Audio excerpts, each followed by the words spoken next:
જય જવાન જય કિસાન। જે વેદના છે જે રાધાનેડાથી મોઢેરા સુધી પાવર ગેટ કંપની વાળો લાઈન કાઢે છે એના અનુસંધાને અહીંયા કચેરીથી આપણે ફોન આવ્યો હતો કે તમે અહીંયા આવીને ચર્ચા વિચારણા કરો। એના અનુસંધાને આપણે તમામ બધા ખેડૂતો અહીંયા મળેલા હતા। ખરેખર અભિનંદન ખેડૂતોને આપે છે કે તમામ જેના તેના ખેતરમાં રાધાનેડાથી મોઢેરા સુધી તમામ ખેડૂતો અત્યારે હાજર છે, કારણ કે આપણી વેદના છે। આપણી એક જ માગણી છે કે અમને પૂરતું વળતર આપો। હવે વળતરની વાત તો આપણે કલેક્ટર સાહેબશ્રીને આપણે આલ્યું હતું આવેદનપત્ર કે નવસારીના ખેડૂતોને જે ચૂકવણું કર્યું હોય કે ઊંચામાં ઊંચું ચૂકવણું એના અનુસંધાને આપણને વળતર મળવું જોઈએ એવી આપણે આવેદનપત્ર આપ્યું હતું।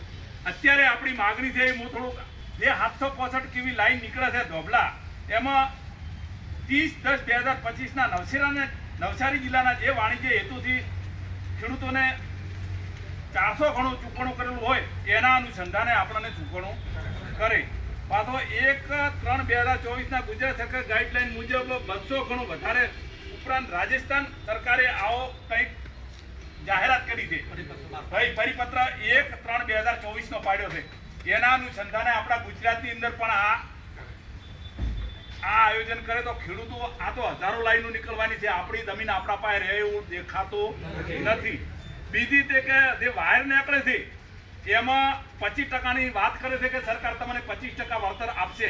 આપણી એવી વાત છે કે 50% વળતર આપણને એમાં જે મળવું જોઈએ એવી પણ આપણી માગણી છે। બીજી વાત કે આ જે કંપનીઓ છે ને એ આપણો 25 વર્ષનો કરાર કરે છે એવો કોક રાજ્ય સરકારે પરિપત્ર બહાર પાડેલો છે, તો આપણને 25 વર્ષ પછી જે તે વિસ્તારની અંદર જે તે વખતે ભાવ હોય એના અનુસંધાને કલેક્ટર સાહેબ આપણને લેખિતમાં બાંયધરી આલે કે 25 વર્ષ પછી તમને આના અનુસંધાને નવી ભાવ ને નવું બધું અનુસંધાને આપણને વળતર મળશે આવું જાહેરાત કરે।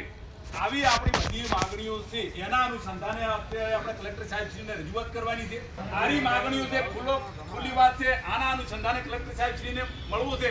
જો આપણે આના અનુસંધાને મળવા અને વાત કરવા માંગતા ના હોય તો આપણે લાઈનની કોઈ આપણા ક્ષેત્રમાં જરૂર નથી।